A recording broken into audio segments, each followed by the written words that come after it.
So when I was a little girl, I lived in Indiana, which is in the middle of America, and it's very remote and removed from the major cities like New York and LA. But there was a beautiful museum in the city that I grew up in, and my grandfather used to take me every weekend. So I knew that I loved being in the museum, but I didn't, of course, think about it as a potential career. And then when I was older and I wanted to leave for college, for university, I ended up going to school in New York City, and I all of a sudden was around the best museums in the world. And then I started to think a little bit more seriously about how I could have art in my life every day as part of my job.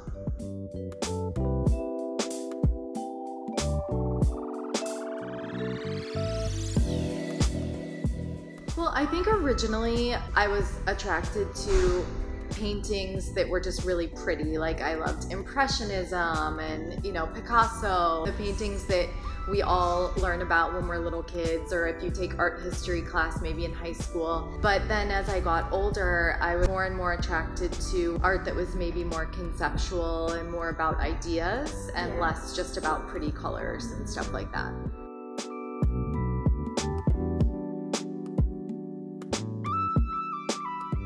Oh, that's funny. So the first date with my husband was wonderful because from the second that I got there, I knew that I liked him. And we had a great time, but it was really funny because he forgot his wallet. And so I had to pay for dinner. Of course, he had invited me, and I thought maybe it was a sign that he wasn't really interested in me. We didn't eat very much because we were both very nervous. So I thought it was strange because when the waiter came over as we were finished eating, he said, "Can I pack up your leftovers to go?"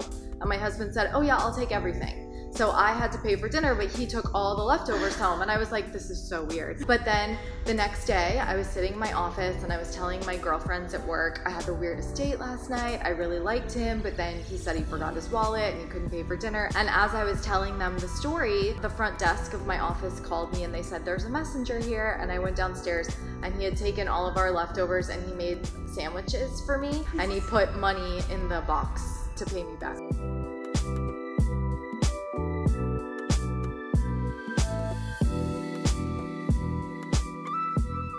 So grateful that I have a healthy baby because I know a lot of people are not so fortunate. That alone to me is such a miracle, and I just knock on wood all day. I just feel so fortunate that I have him that makes me so happy every day. But also something that I think is so important when you have a baby, because I want to be able to do my job, spend time with my husband, and love my baby. I'm way more scheduled than I've ever been. Every minute of the day is super organized, and I found that for me, that makes sure that I have time for myself and enough time for my baby, time for my relationship, and of course time for my job and all of that. But you have to be very organized, and I didn't used to live that way. So that's definitely a big change for me.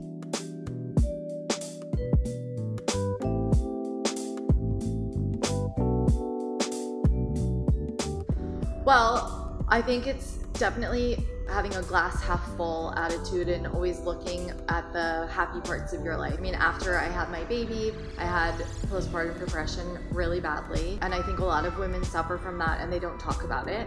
I'm feeling much better now, but it definitely taught me that you just always have to keep your chin up and be honest about how you're feeling. You will not be able to be helped by other people if you're lying to them and saying everything's perfect. So you have to accept that, but stay positive and know that you have your support system. There is no secret because you have to rely on other people, and I think the advice that I would give to other moms is that you have to tell people how you're really feeling and what you really need, and you can't just be polite all the time because you have to rely on the people in your life,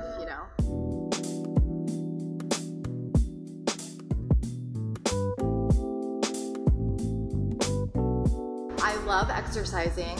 I didn't exercise a lot earlier in my life. I loved ballet when I was little, so I grew up dancing, which was always really fun for me. But then after high school, when I was in college and stuff, I didn't exercise very much. But then right before I had the baby, and now after I've had the baby, I find it very important for my mental health. Not so much for dieting, that's great, but I care about that less. It helps with my positive attitude. So I try and do it as often as I can. I make it a priority because it makes me really happy.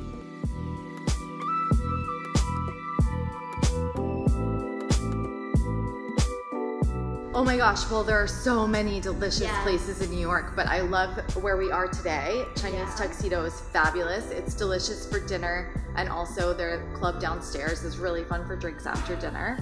For Italian food, I love Bar Pitti on 6th Avenue. So authentic and so fun because you can sit outside and people watch. And I love the restaurant Carbone. It's delicious. That's other Italian food. And of course, the restaurant called Capomassa uptown is divine, very fancy, but it's delicious. And then there's a new place here in this neighborhood called Juku, which is also excellent sushi. So I recommend all of those, and they're all fun to drink and eat at.